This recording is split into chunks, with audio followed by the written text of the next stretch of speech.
role as drug kingpin Marlo Stanfield, but he is not above playing a good guy either, taking on the role of Detective Jerry Edgar on the series Bosch, and more recently as private investigator Ray Rollins in the psychological thriller Cape Fear. Let's give it up for Brooklyn's very own Emmy Award-winning producer, actor, and activist, Jamie Hector.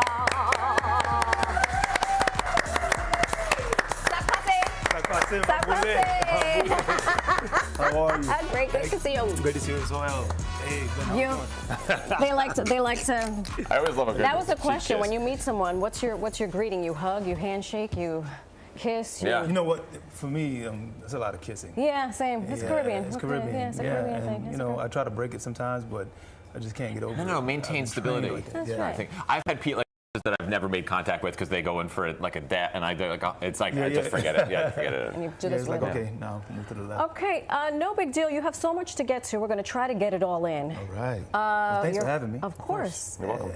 Big gala tonight. Absolutely. Moving Mountains, Youth Theater Company, Brooklyn Museum. My homegirl Angela Yee is helping you out. Before we get into that, Knicks in 4. Are you a Knicks fan? Absolutely. Oh, phew. A Knicks fan. Okay. And Knicks in 4, but I kind of move the way Brunson moves. I appreciate it. He's just like, look, we got work to do. Just stay locked in, stay focused. That part. Don't celebrate yet, enjoy it, but just take your time and let's just finish what we came to do. Okay. Yeah. And you're a Brooklyn boy. Born and bred. So you know the deal. Like, do you remember do you have any recollection of the last time the Knicks were actually like good? You know what? To me, I always root for the underdog, so they're always good to me. It's just that it just takes time to get to know your team, and what he was able to do with bring or help facilitate his team to come with him. Right. That went to Villanova, and you got that camaraderie, you have that teamwork, you have that. You know how to set the tone, right? Yeah. So I'm just happy to see what he's doing and what they're doing, together. You set me up perfectly because you talk about teamwork and helping your community, which is really what you're doing with this program that you've created. Born and bred. Absolutely. In Brooklyn, you're giving young people an opportunity. Can you talk to us about that? Because it is reason 7,629 why we love and adore you. Thank you. I'm going to try to make it 28. Well, you know what? I was part of a theater company when I was a child, right? 16 years old, called Tomorrow's Future Theater Company. And the way that it changed my life, the seeds that were planted inside of me that also motivated me to go and pursue acting. Then I left from there, went and trained at Strasberg, went and trained at William Esper. And the focus of Moving Mountains is we develop skills, talents, and abilities in youth while building character. And this is 19 years of providing free year-round services for New York City youth so that they can come be around like-minded individuals and build on their talents, right? Whether it's dance, acting, or vocal. And we provide it throughout the year. And it's something that so many kids don't get the opportunity to experience too, which is so wonderful. And giving that opportunity has to be incredible. How many kids have you helped, you think? Oh my goodness, it's 19 years. That's it's always a beautiful overflow. It's a lot of kids, you know, but the beauty of it is what they end up becoming, all right? They end up building character. They end up, going to pursue a career in the arts, or maybe not, but they always come back and they give. So the alumni is also the staff that's actually working the program now. They went conservatory, came back, and now they're really pushing the needle forward. Yeah. It's fantastic. I love that because, I have two boys, 20 and 17, and when they were toddlers or in their, I just want to go up and be famous. I want to play in the NFL. I want to, not every young person can do that. And what I love about what you're doing is that there's a spot for everybody. Absolutely. And it has giving back at the root of it, because that's something that you young folks need to learn. You young folks need to learn. There's a beauty in actually working together, right? There's a beauty in actually trying to accomplish something. So what we do is we prepare them, and at the end of the rainbow, they have two major productions that they work towards. So we had a major production at LIU Theater, and they got a chance to really see what it takes to actually work a stage production in front and behind the scenes, right? So those that don't want to get on stage, they can work behind the scenes, stage handle, etc. So they really get a chance to dig their feet and their hands in it.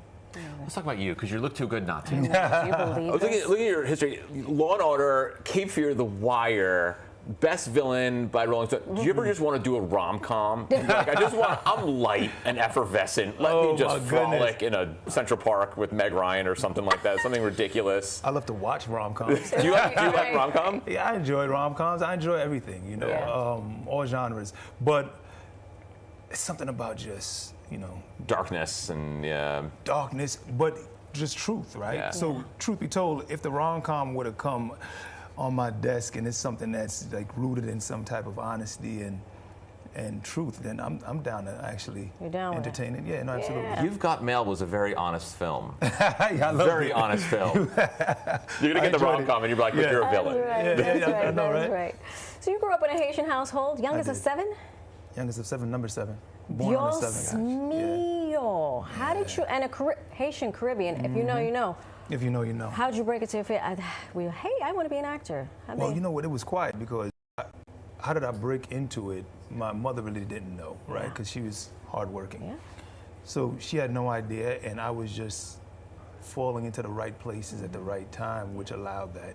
And my sister, Lisa, also, she would, you know, break the rules and bring me to certain castings and certain auditions, you know, because I needed an adult with me. Even though I could have did it myself, right? But because the powers that be were like, look, you need somebody here that's an adult, she would come and she would sit there with me, but they didn't know. Yeah. Especially, you know the story, right? It's like lawyer, doctor, and that's it. And that's, or accountant. Yeah. Or become an actuary. What are you doing trying to become an actor? That's not a real There's profession. no money in that. Yeah. I worked hard so you could be something like Absolutely. I did not drive a New York City bus for you Brooklyn Haitian food.